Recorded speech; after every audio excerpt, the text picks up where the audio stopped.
So we're here today to talk about the Managers Forum that Leanne has set up. Often this kind of activity falls on the shoulders of people who are in HR or learning and development. And I actually think there's more power in having a manager, a leader, step up and take ownership and say, I'm going to make this happen.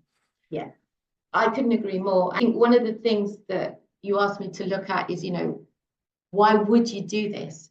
And I kept thinking, why would you not do this? Or why would any business not just take the time? And really, when we talk about what's involved in the setup of something like this, I sent an email invitation and I booked a meeting room.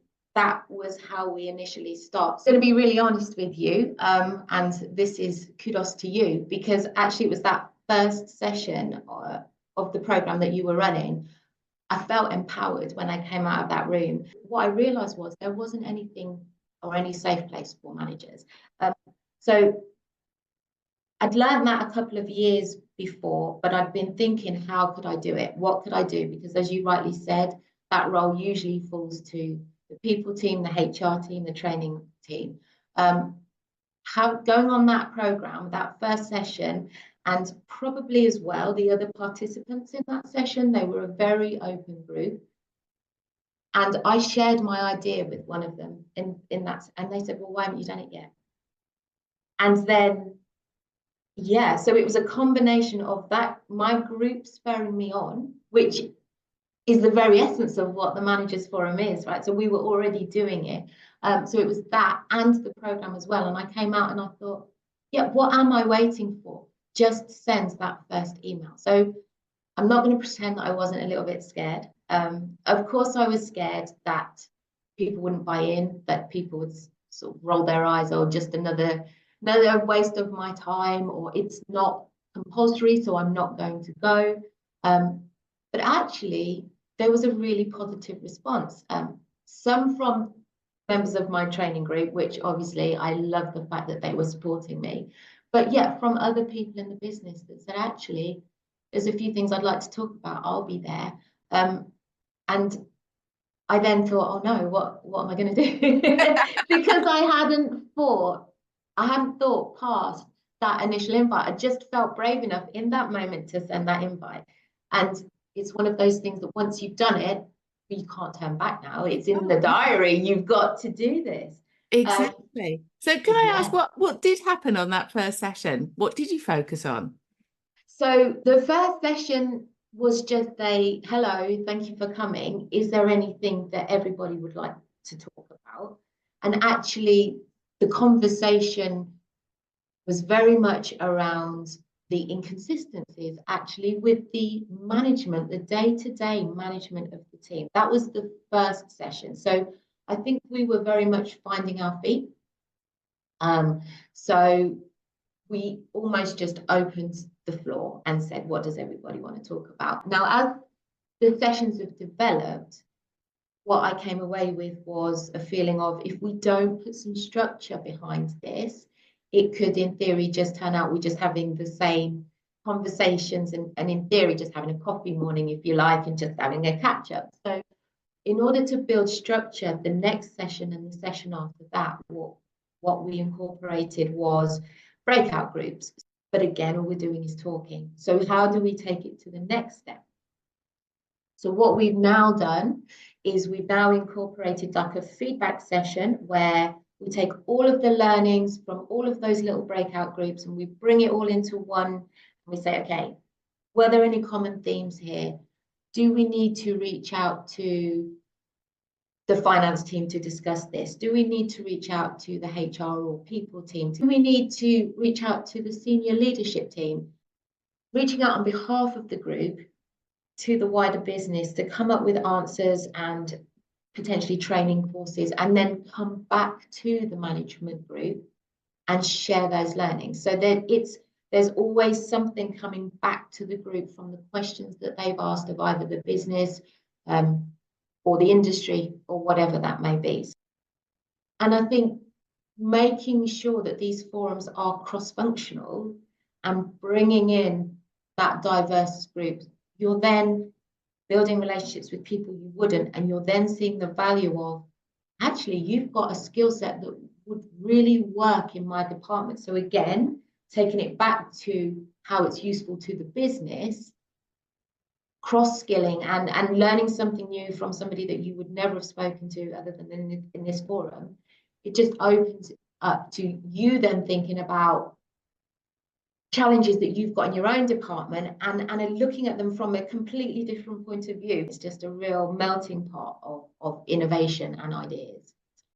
If the company that you're working for is built on an open and honest foundation and they encourage that level of communication in the first place, that's going to make the forum lifestyle a lot easier. I mean, I've been very lucky with this initiative. My company have supported me wholeheartedly and have insisted that we push it out to the wider business and also implement a similar forum in the senior leadership team as well for the same reasons. But you're right, not every organisation will support it. Not every organisation will think they're big enough to warrant it either. And I think, as you said, neither of those need to happen for you to create this space. If you are a management team of 2, create that space. I almost think if you've got too many managers, it spoils it. So for instance, in my organization, there are approximately 75 people.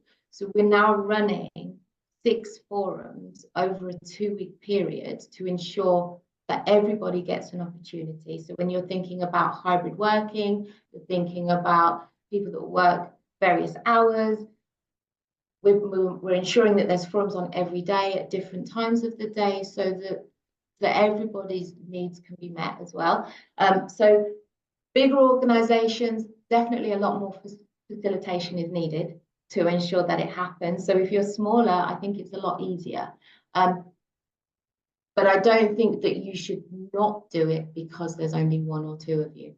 I still think it's a really valuable thing to do. And it, like you said, it goes back to time and space to explore and learn.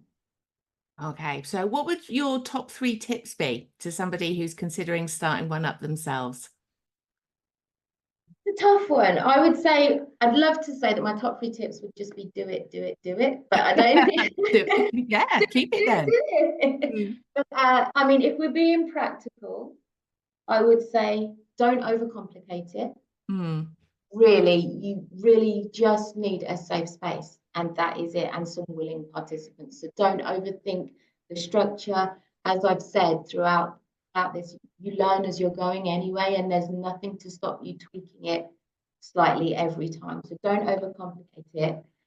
I would say make sure you deliver, and that's from a facilitator point of view. So if, for instance, you've had the feedback that there's a lot of questions around recruitment, don't say you're going to get some feedback and do it. Actually make it happen, because also what I've learned is the more we deliver back to the group, the more the group delivers to us, the more questions that are asked, the more challenges that are thrown at us. And so it's the group is building in confidence every time we break down a barrier or, you know, challenge a problem successfully. So make sure you deliver on those promises.